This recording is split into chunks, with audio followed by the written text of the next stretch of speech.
Hello, and welcome to Phase Politics. Tonight we're going to be talking about something that's very dear and very close to my heart. I'm often asked by a lot of young people about how they can get the torch passed to them. It seems to be some kind of misconception that there is some type of magical civil rights torch which is out there that's being passed from one generation to another generation. That's a myth. This is not an Olympic race. What I'd like to tell young people is that just like that song that's playing by Donny Hathaway, you are young, gifted, and black. And you have the ability to obtain the torch by merely stepping up. The best way to describe this is to say it's sort of like a flock of birds that are flying south for the winter. When they take off, the birds will be all over the place. And then all of a sudden, they'll start to form into a group. And as they form into that group, and as they start to fly, one bird will be in control. But and they will be the point person. But that bird can't always be the point person. So another bird, realizing that it's time for a change, will fly up alongside that bird and they'll stay together for a while, and then the original bird will fall back.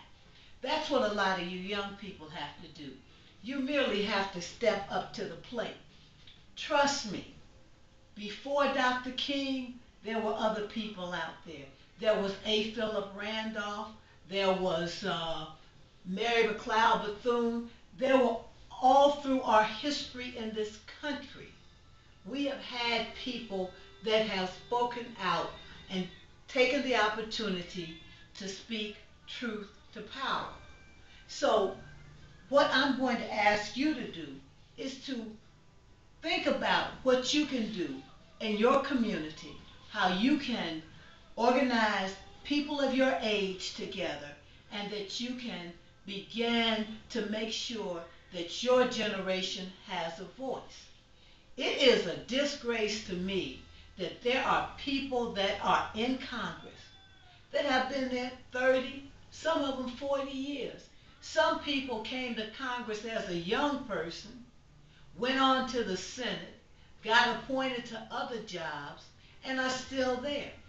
You have got to be willing to step out, to step up, and to seize the power.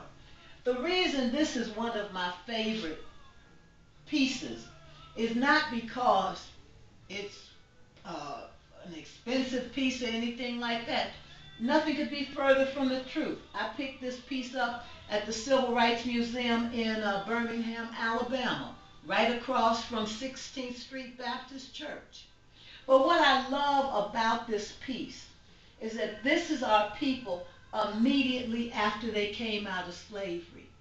And when our people came out of slavery, yes, some of them ran off and went all kind of different ways. But the majority of our people organized and began to do things to uplift others that were maybe not as fortunate. Because, as they always say, the top 10 are the ones that will lead. But if you are in that top 10, you've got to make sure you've got the rights of the remaining 90 coming behind you. Now, what would I say to you young people if you want to organize? Pick the issue that's dearest and most important to you. Is it the criminal justice system? Is it voting?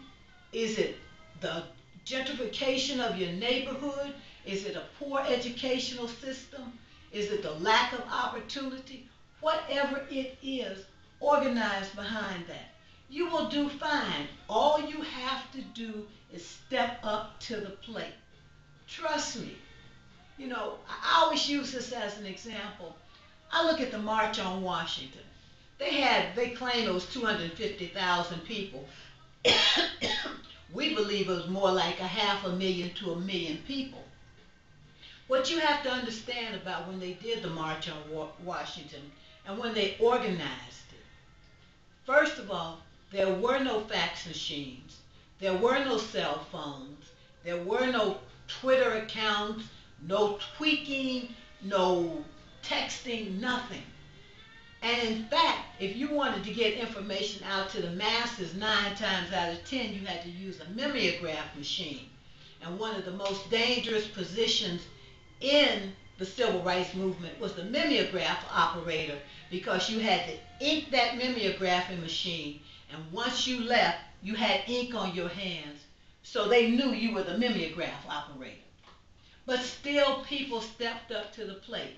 Don't believe that everybody that was in the civil rights movement was famous and went on to fame. I'm going to make this a 3 or 4 part talk about the civil rights movement. And there are people out there that you've never heard of that made an impact beyond what you could ever believe.